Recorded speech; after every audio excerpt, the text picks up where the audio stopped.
বলিউড তারকা সানি লিওন ফের ভাইরাল। এক ভক্ত তার নামে ট্যাটু করিয়েছেন হাতে। ইনস্টাগ্রামে সেই ভিডিও শেয়ার করে সানি লিখেছেন, আশা করি তুমি আজীবন আমাকে ভালোবাসবে, কারণ এছাড়া তোমার অন্য কোনো উপায় নেই।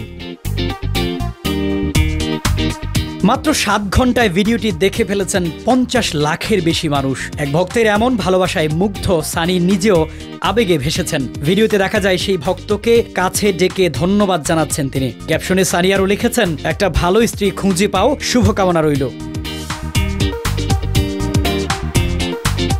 সানি লিওনের দিন কাটছে ব্যস্ততায়। সিনেমা, ওয়েব সিরিজ আর নানা শোতে অংশ নিয়ে দম ফেলার ফুরসত নেই। কদিন আগেই তিনি এসেছিলেন বাংলাদেশে, অংশ নিয়েছিলেন একটি বিয়ের অনুষ্ঠানে।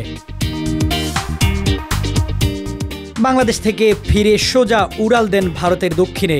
বর্তমানে তিনি শুটিং করছেন একটি তেলুগু সিনেমার, নাম রেনুকাস ওয়েডিং। সেখানেই ওই মজার ঘটনার সাক্ষী হন সানি। এত সব ব্যস্ততার মাঝেও ভক্তদের জন্য বরাবরের মতো কৃতজ্ঞ অভিনেত্রী। এক সাক্ষাৎকারে বলেন, ভক্তরা আমাকে যেভাবে মন থেকে ভালোবেসেছেন, অভিনেত্রী হিসেবে গ্রহণ করেছেন, তাতে আমি কৃতজ্ঞ।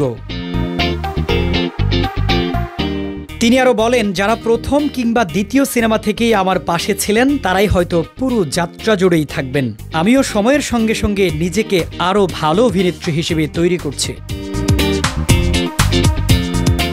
ভারতীয় গণমাধ্যম সূত্রে জানা গেছে, এখন সানি লিওন ব্যস্ত আছেন মালায়ালাম সিনেমা রঙিলার শুটিংয়ে। এর মধ্য দিয়ে তিনি প্রথমবারের মতো পা রাখতে চলেছেন মালায়ালাম চলচ্চিত্রে। সানি লিওনের জীবন এখন যেমন কর্মব্যস্ত তেমন রঙিন, তবে সবকিছুর মধ্যেই তিনি সময় বের করে নিচ্ছেন তার ভক্তদের জন্য। এটাই তার জনপ্রিয়তার বড় কারণ।